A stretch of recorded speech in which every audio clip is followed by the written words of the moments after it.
El sonido de aplausos y murmullo de gente llenaba la sala. Era mi fiesta de jubilación, y yo estaba en un rincón, con una copa en la mano, sintiéndome un fantasma en mi propia despedida. Tenía un reloj de oro en el bolsillo que pesaba como un ancla. A mi alrededor, la gente reía, comía y me daba palmadas en la espalda. «Felicidades, Manuel», decían, «a disfrutar, te lo has ganado». Yo asentía y sonreía, pero por dentro me sentía hueco, como si me hubieran desenchufado. 50 años en un Textile Soler, y todo terminaba con canapés y un discurso que podría haber sido para cualquiera. El ruido se atenuó. Don Ricardo, un hombre mayor, elegante pero con ojos cansados, se acercó a mí. «No te gusta el ruido, Manolo?», dijo. Solo él me llamaba así todavía. «Nunca te gustó». Es mucho, don Ricardo», respondí. «Han sido 50 años, Manuel. ¿Cómo no va a ser mucho?». Suspiró y sacó algo del bolsillo. No era el reloj de oro, que ya me habían dado en público. «El reloj es para el protocolo, para que lo pongas en la chimenea y coja polvo». Entonces me tendió su mano, y en ella la llave. La misma llave de la puerta principal que yo he guardado durante décadas. «Esto es por nosotros, consérvala». «Pero, don Ricardo, yo ya estoy...», tartamudeé confundido. «Consérvala, Manuel, por si acaso. Y aquí estoy. Son las 3 de la madrugada. El reloj de oro está sobre la mesa, pero lo que tengo en la mano es la llave. ¿Por si acaso qué?». Esa pregunta ha sido un taladro en mí. «¿O cabeza desde anoche? Por si acaso se olvidan de cerrar, por si acaso hay un incendio y necesitan al viejo Manuel para encontrar el extintor». Sonó el timbre, un sonido estridente en el silencio de la madrugada. Me sobresalté. ¿Quién podía ser a estas horas? Me asomé. Era un mensajero de una empresa de envíos urgentes. «¿Manuel García?» Sí. «Firme aquí. Es de la Notaría del Sol». Firmé, desconcertado. Cerré la puerta. Tenía en mis manos un sobre grande, grueso, con sellos oficiales. Me senté de nuevo. Mis manos, acostumbradas a la grasa y al hilo, temblaron un poco al abrirlo. Dentro había un fajo de papeles, un lenguaje legal que apenas comprendía. Testamentaría, legado, en reconocimiento a una vida de... Y entonces lo vi. Don Ricardo Soler lega a su amigo, Manuel García, un porcentaje de las acciones de Textiles Soler. Acciones, escrituras. A mí. Tengo en mi mano la llave del lugar donde pasé 50 años de mi vida, y en mi regazo, la prueba de que ese lugar, en parte ahora me pertenece, y no entiendo nada. ¿Cómo hemos llegado a esto? ¿Por qué? Para entenderlo, no tengo que mirar la llave, tengo que mirar las muescas. Miro por la ventana de mi salón, la misma desde la que vi crecer a mis hijos y desde la que despedí a mi Elena tantas mañanas, y el reflejo me devuelve la imagen de un anciano. Pero en mi mente, en el rincón donde los recuerdos no envejecen, sigo siendo aquel muchacho flaco y asustado que llegó a la ciudad con una maleta de cartón y... más hambre que vergüenza. La fábrica de don Ricardo, Textiles Soler, no era más que un pequeño y ruidoso taller por aquel entonces, un lugar lleno de polvo en suspensión, el traqueteo incesante de los telares y una ambición que se podía casi palpar en el aire. Recuerdo como si fuera ayer el día que me presenté en su puerta. Él era apenas unos años mayor que yo, pero ya poseía esa mirada de quien ve más allá del presente, de quien construye imperios en su cabeza, mientras los demás solo vemos un montón de maquinaria vieja. Me observó de arriba abajo, vio mis manos encallecidas y mi ropa raída, y en lugar de desconfianza, vi en sus ojos un destello de reconocimiento, de entender de dónde venía yo. «Así que quieres trabajo», dijo mirando un papel.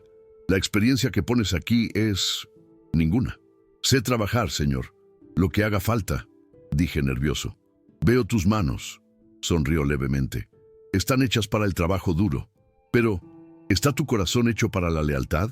En este negocio, máquinas se rompen, el dinero va y viene. La lealtad es lo único que nos mantiene a flote. Mi padre me enseñó que la palabra de un hombre es su mayor tesoro. Le prometo que trataré su taller como si fuera mío. Se rió, una risa franca y sonora que retumbó en el pequeño despacho.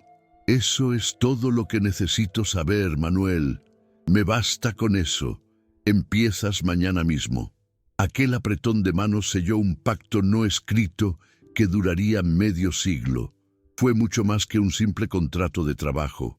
Fue una promesa silenciosa entre dos hombres que, sin saberlo, estaban a punto de construir algo mucho más grande que una simple fábrica de telas.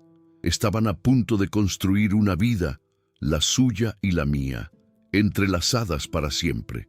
La vida de un trabajador es una sinfonía de rutinas, eso es cierto, pero dentro de esa repetición diaria se esconde la verdadera belleza del compromiso. Cada día, durante 50 largos años, fui el primero en llegar y el último en marcharme. No lo hacía por obligación, sino por una devoción que me nacía de dentro. Conocía el sonido particular de cada máquina, el crujido de cada viga del techo con el cambio de estación, el olor del aceite mezclado con el de la tela cruda que impregnaba mi ropa y mi piel. Era el guardián silencioso de aquel lugar. Vi pasar crisis económicas que nos dejaron tiritando, huelgas que partieron amistades, incendios que casi nos arruinan y pedidos milagrosos que nos salvaron en el último minuto. Y en cada uno de esos momentos, don Ricardo y yo estábamos codo con codo, no como jefe y empleado, sino como dos soldados en la misma trinchera, defendiendo nuestro pequeño fuerte contra las adversidades del mundo. ¿Usted también guarda un tesoro así? La llave pesa en mi mano, pero no por el metal, sino por los recuerdos que arrastra consigo.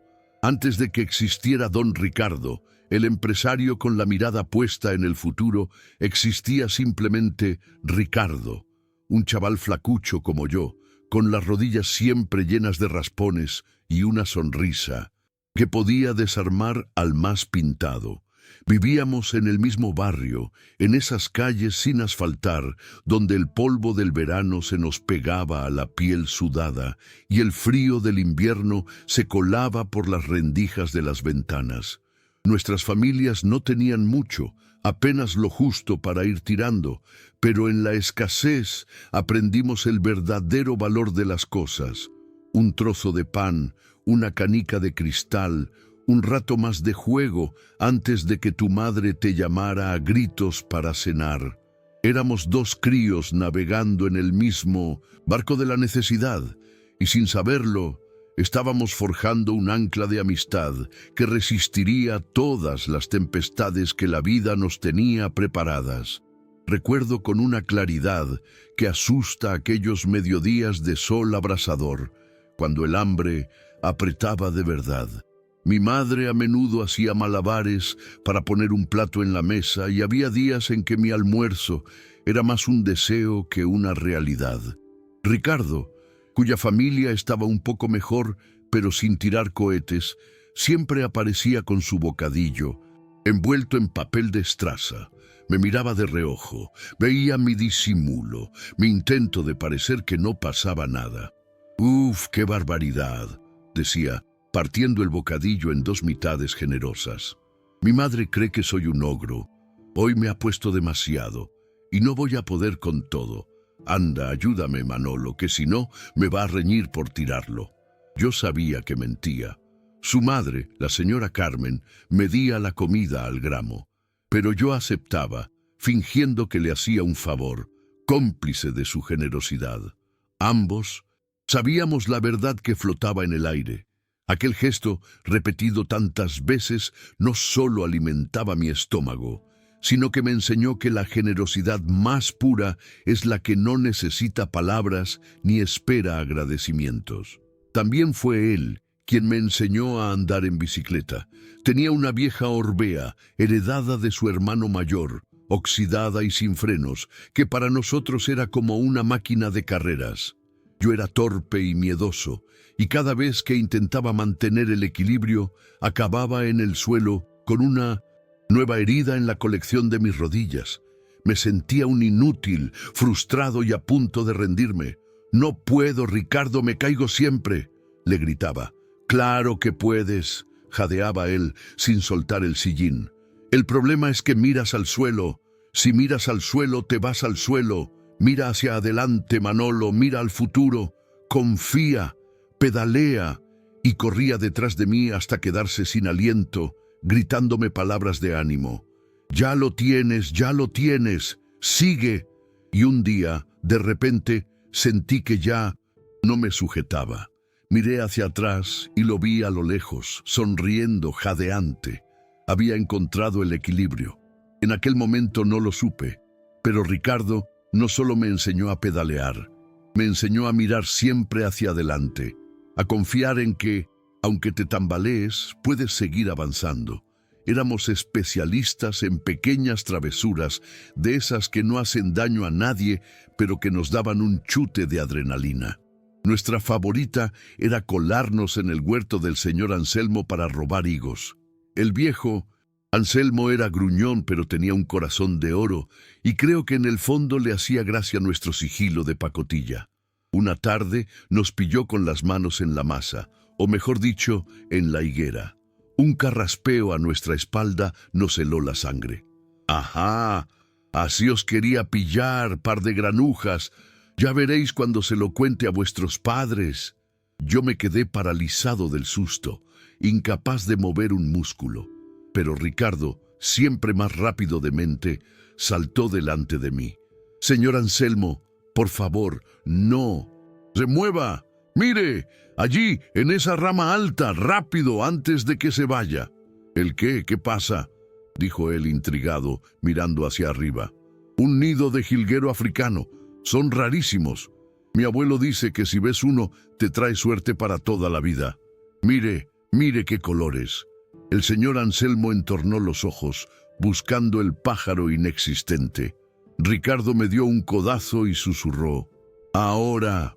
Salimos corriendo como alma que lleva el diablo, mientras oíamos a lo lejos al señor Anselmo gritar: «Pero sí, eso no existe, pillastres». Una vez más, se había puesto por delante para protegerme. Aquella lealtad infantil era la semilla de la que brotaría todo lo demás. La escuela era un lugar complicado para mí. Los números se me hacían un nudo en la cabeza y las letras bailaban en la página. Me costaba seguir el ritmo del maestro, un hombre severo que no tenía tiempo para los que se quedaban atrás. Muchas tardes me sentía un completo zote, avergonzado de mi propia lentitud. Ricardo, que era listo, como el hambre, se sentaba a mi lado. Nunca me chivaba las respuestas ni me hacía los deberes. Eso habría sido demasiado fácil. En su lugar, me explicaba las cosas a su manera, con ejemplos sencillos sacados de nuestros juegos, con una paciencia infinita que el maestro jamás tuvo. «¿Ves este problema, Manolo? No son números. Imagina que son tus canicas. Tienes 10 y apuestas 3. ¿Cuántas te quedan?». Dibujaba problemas en la tierra con un palo, convertía las sumas en batallas de canicas. No buscaba el reconocimiento, solo quería asegurarse de que su amigo no se quedara varado. Su apoyo silencioso fue mi mejor lección, la que me enseñó que ayudar no es hacer el trabajo por otro, sino darle las herramientas para que pueda hacerlo por sí mismo. Ahora, al sostener esta llave y estas escrituras, comprendo que todas esas anécdotas no son simples recuerdos bonitos de una infancia lejana. Son mucho más que eso. Son los cimientos invisibles sobre los que se construyó una relación de 50 años. La confianza que don Ricardo depositó en mí al darme trabajo no nació de la nada aquel día en la puerta de su taller. Nació mucho antes, en una calle polvorienta, con un trozo de pan compartido. La lealtad que yo le profesé durante toda mi vida no fue la de un simple empleado agradecido, fue la devolución de todas esas veces que él me sujetó la bicicleta, que dio la cara por mí, que me ayudó con los deberes sin pedir nada a cambio. Me doy cuenta, quizás por primera vez con esta claridad, de que mi deuda con él no era laboral, era una deuda de vida que empecé a contraer cuando aún éramos dos mocosos con sueños demasiado grandes para nuestros bolsillos. Cada gesto de su niñez fue una promesa silenciosa de lo que sería como hombre. El chaval que compartía su comida se convirtió en el jefe que se preocupaba por el bienestar de sus empleados por encima de los beneficios. El amigo que enseñaba a mantener el equilibrio se transformó en el líder que daba estabilidad y seguridad en tiempos de crisis. Y el niño que me protegía de las pequeñas reprimendas se convirtió en el hombre que, con su confianza, protegió mi dignidad y me dio un propósito durante toda una vida. Miro la llave y ya no veo solo el símbolo de mi jubilación. Veo el eslabón final de una cadena de favores y afectos que comenzó hace más de 60 años. Antes que mi jefe, Ricardo fue mi amigo, y ese simple hecho, esa verdad tan fundamental, lo cambia absolutamente todo. La amistad de la niñez, cuando se hace adulta, cambia de piel. Ya no se trata de compartir bocadillos o de correrías en el huerto del vecino. La vida nos pone a cada uno en nuestro sitio y a nosotros nos puso en dos escalones muy distintos. Él, el patrón, yo, el encargado. Sin embargo, por debajo de esa jerarquía que marcaba el día a día, corría un río subterráneo de afecto que se manifestaba en los momentos más inesperados. Recuerdo cuando nació mi primer hijo, Juan. El parto fue largo y complicado, y yo estaba en el 1900 hospital, muerto de miedo y de cansancio. Ricardo apareció de madrugada, no con flores ni con regalos ostentosos, sino con 2 termos, uno de café bien cargado y otro de caldo caliente, y un par de bocadillos. Se sentó a mi lado en silencio, en la fría sala de espera. Me sirvió una taza de café humeante. «Bebe, Manolo. El café te mantendrá despierto», me dijo. Luego me sirvió una de caldo. «Y esto te mantendrá fuerte. Tu hijo va a necesitar ambas cosas de ti».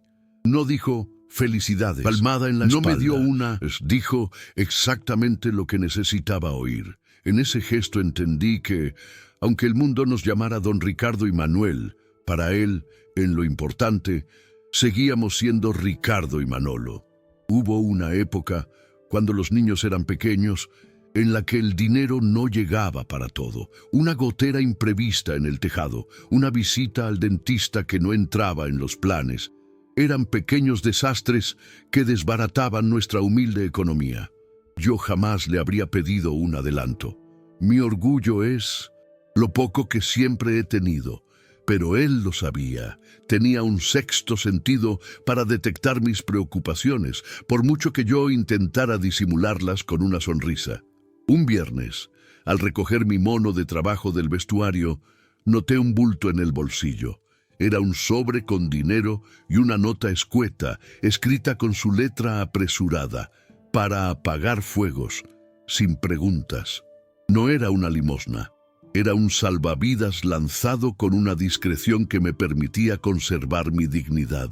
Al mes siguiente, cuando intenté devolvérselo, simplemente me dio una palmada en el hombro y dijo: «Guárdalo para el próximo incendio, que la vida siempre trae alguno».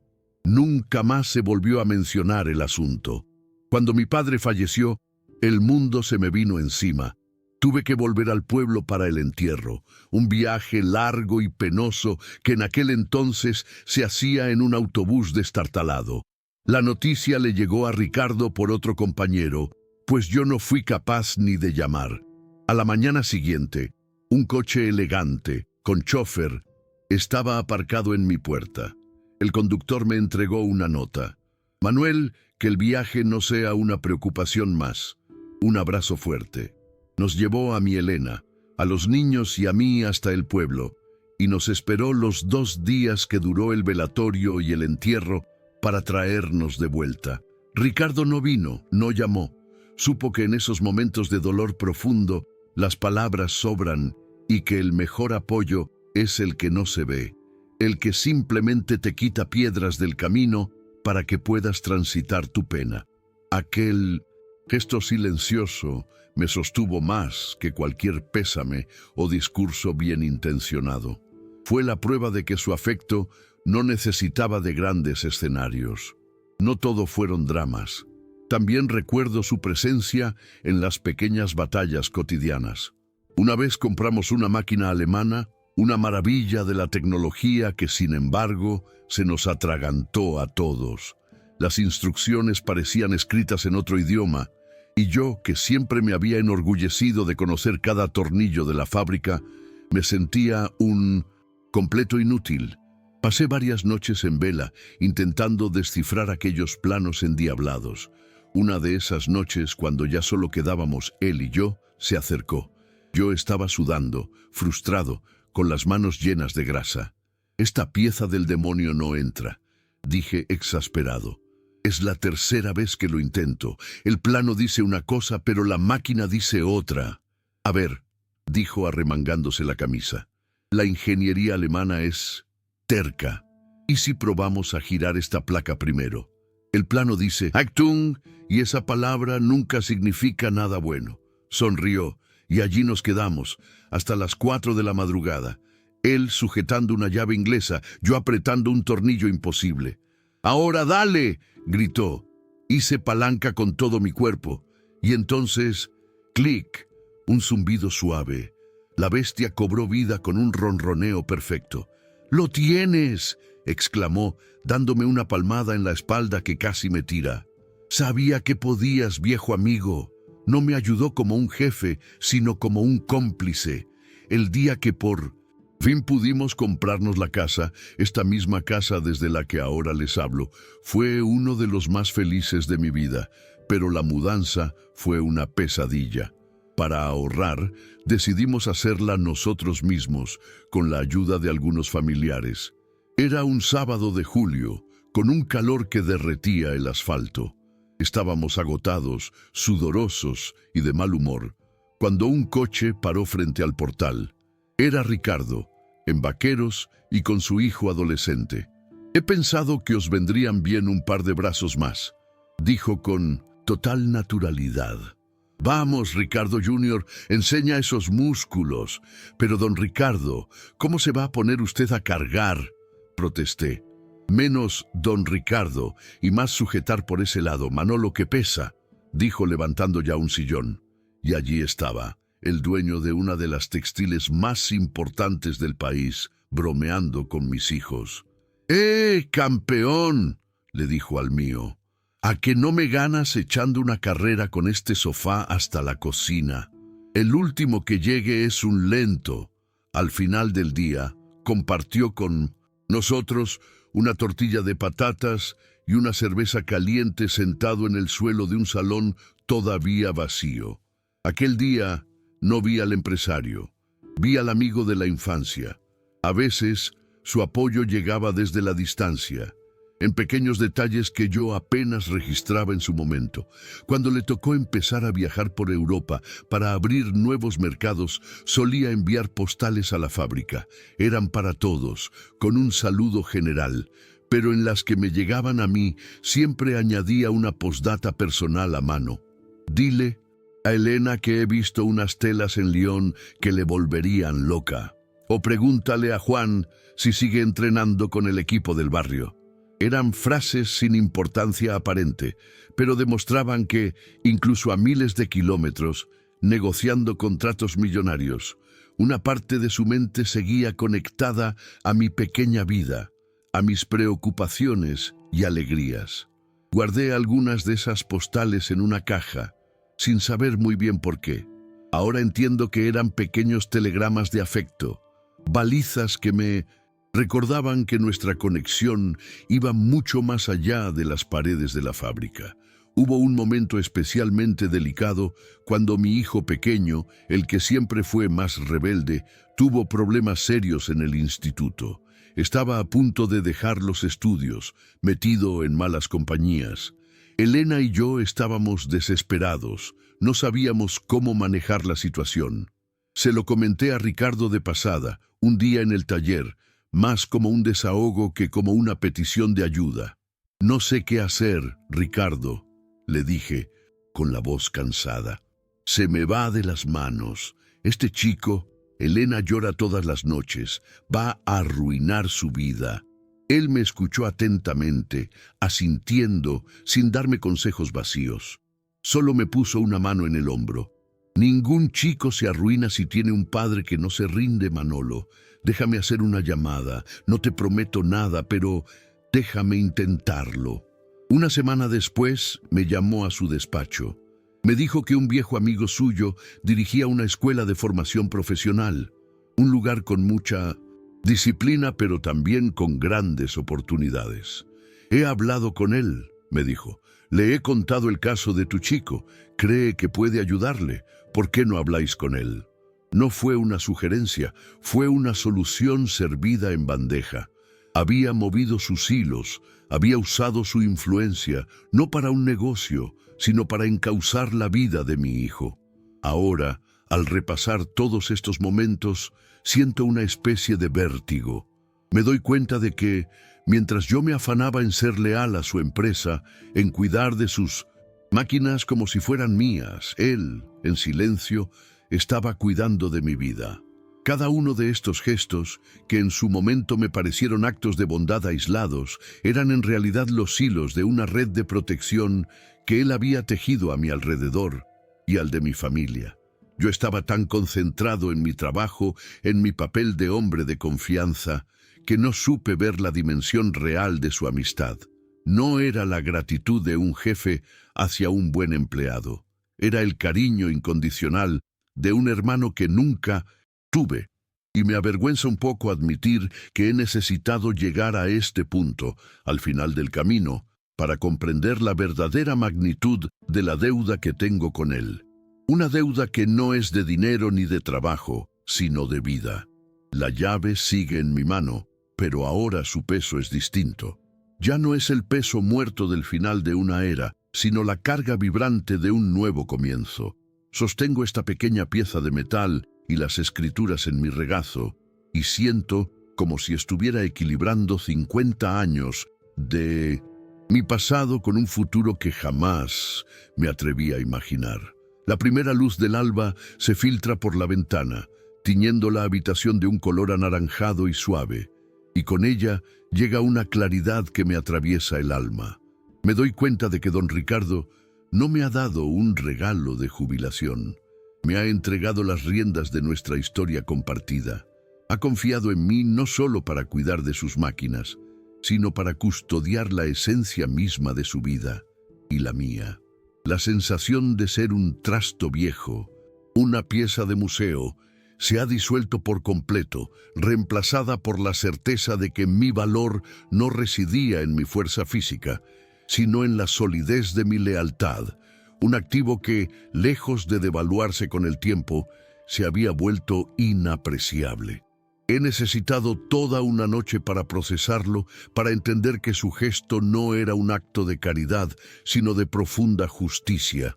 Durante medio siglo yo había protegido su sueño con mi sudor y mis desvelos, y él, en silencio, había estado protegiendo mi vida, mi dignidad y el futuro de mi familia.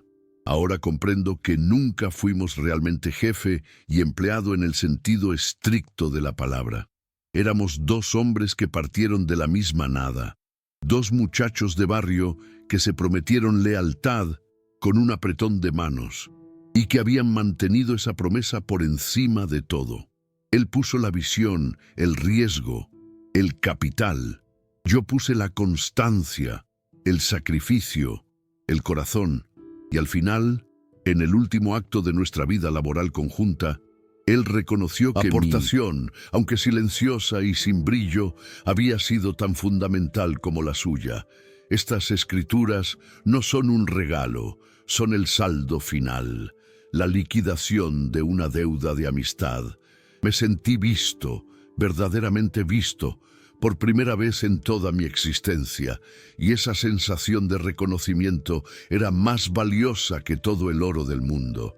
Mi mente vuela hacia Ricardo Jr., su hijo, el joven brillante y preparado que sin quererlo me había hecho sentir obsoleto. Ahora veo su papel y el mío, perspectiva completamente nueva. Don Ricardo, con su sabiduría de viejo zorro, había diseñado una jugada maestra. Sabía que su hijo tenía la ambición y los conocimientos para llevar la empresa a cotas internacionales, para competir en un mundo que él y yo apenas entendíamos. Pero también sabía que en ese afán por modernizar corría el riesgo de perder el alma, de convertir Textiles Soler en una corporación fría y sin rostro. No me había apartado para hacerle sitio a él, me había colocado a su lado como un contrapeso necesario. Ricardo Jr. sería el motor, la velocidad, el futuro. Y yo, el viejo Manuel, sería el ancla, la memoria, la conciencia que le recordaría siempre de dónde venimos y a quién nos debemos. De repente, un propósito claro y rotundo florece en mi pecho, ahogando la maleza de la melancolía que me había consumido durante semanas. Mi trabajo no ha terminado. Simplemente ha cambiado de naturaleza. Ya no tendré que madrugar para encender las máquinas ni mancharme las manos de grasa. Mi nueva tarea es más sutil, pero infinitamente más importante. Mi labor es ser el guardián de los valores sobre los que se construyó todo. La honestidad, el trabajo bien hecho, el respeto por las personas. Soy el testamento viviente de que se puede construir un imperio sin pisotear a nadie, de que la lealtad es el mejor de los activos. Siento una energía que creía perdida para siempre, la misma que sentí aquel primer día, cuando un joven Ricardo me dio la oportunidad de mi vida. Ahora un Ricardo anciano me daba la oportunidad de darle un significado a toda ella.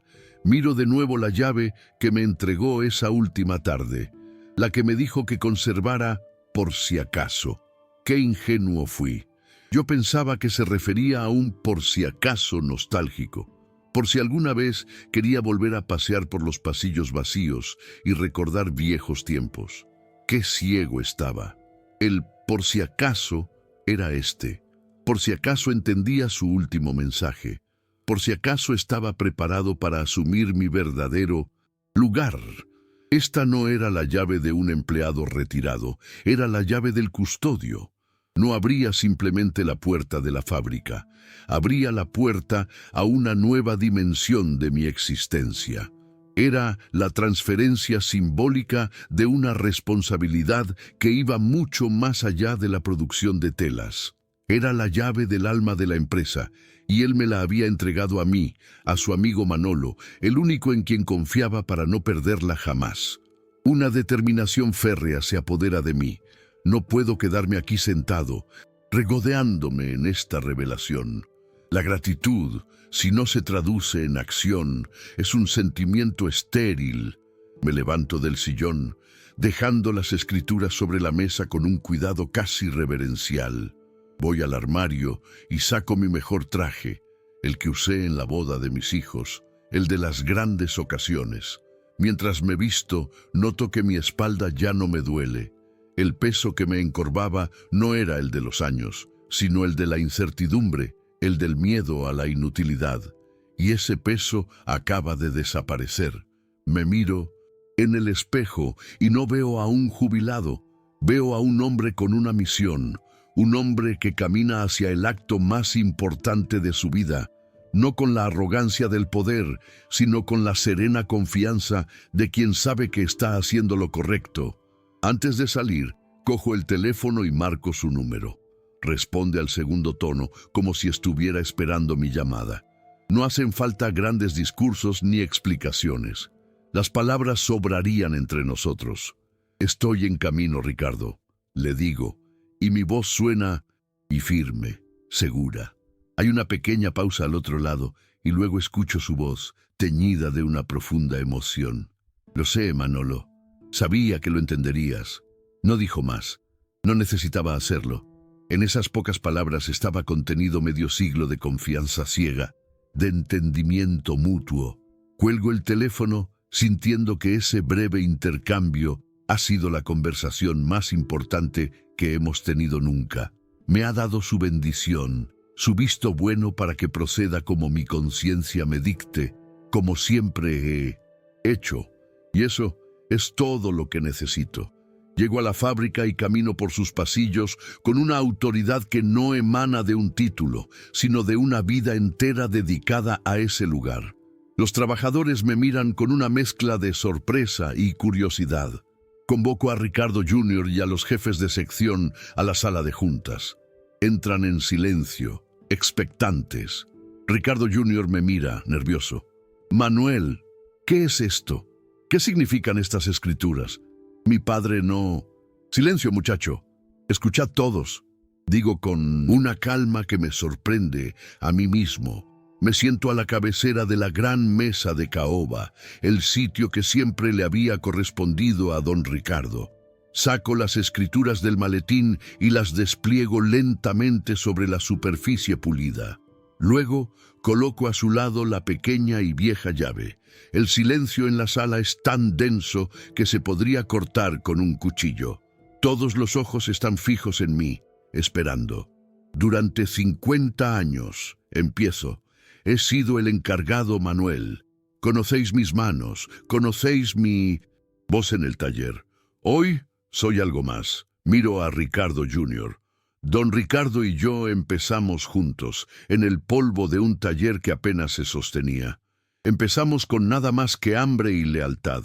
Él construyó el edificio, y yo me aseguré de que los cimientos nunca se pudrieran.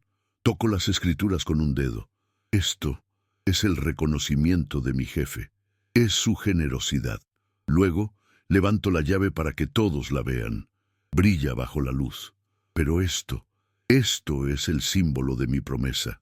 La empresa va a cambiar, va a crecer. Serás un gran líder, Ricardo, le digo al joven. Pero mientras yo esté aquí, y mientras esta llave siga abriendo la puerta principal, les juro a todos una cosa. Nunca olvidaremos de dónde venimos. Nunca olvidaremos que esta fábrica no está hecha de tela, está hecha de personas. Hago una pausa, mirando a todos a los ojos.